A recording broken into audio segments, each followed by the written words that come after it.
নমস্কাৰ বন্ধু বান্ধৱীসকল, আজি এয়া ৰুমত পৰ্দা খুৱাম। পৰ্দা কেইখন লগাম এতিয়া। এইবোৰ পৰ্দাই হয়, গোটেইবোৰ পৰ্দা হয় আৰু এইবোৰ গোটেইবোৰ পৰ্দা আজি ৰুমত লগোৱা হ'ব।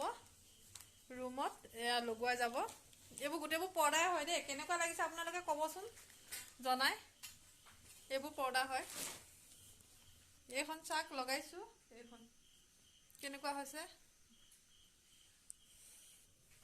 এয়া এখন এখন পৰ্দাত 800কে লৈছে।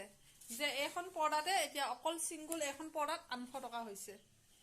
এখন এখন পৰ্দাত এয়া 800কে পৰিছে। এয়া পৰ্দা লগোৱা হৈ আছে, ভাল লাগিছে। কেনেকুৱা লাগিছে জনাব। ইয়াত 3খন পৰ্দা সোমোৱা গৈছে, এইপিনে 2খন সোমোৱা গৈছে।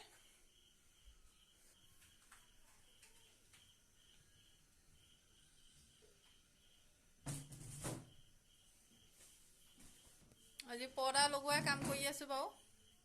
বিহু আহিছে, সেইকাৰণে আমাৰ এনেকৈ প্ৰতি বছৰে বহাগত মানে তাৰ আগতো সলায়। বহাগ বিহু নতুন বছৰৰ কাৰণে সকলো নতুন পৰ্দা লগাই দিয়া হৈছে।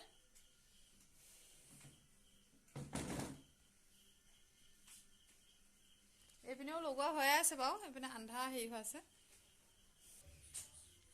এইখন এখনৰ পৰ্দা এইটো ডিজাইন, এইটো কালাৰ হৈছে। এইটো এটা ৰুমৰ এক্সট্ৰা হ'ব, এইটো ৰুমৰ এক্সট্ৰা হ'ব আৰু এইটো ৰুমৰ এক্সট্ৰা। এইটো ৰুমত এইটো দিছে।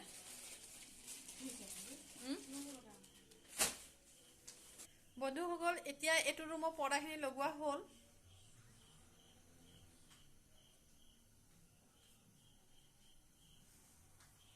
এতিয়া আকৌ বেলেগটো ৰুমত পৰ্দাখিনি লগাম। আৰু দিনততো সময় পোৱা নাযায়, যিহেতু বিহু কাম। তাৰ লগতে এতিয়া সেইকাৰণে গধূলি সময়তে পৰ্দা চৰ্দা লগোৱা হৈছে। আহিব আপোনালোকে বিহু খাবলৈ। বন্ধুসকল আহিব বিহু খাবলৈ।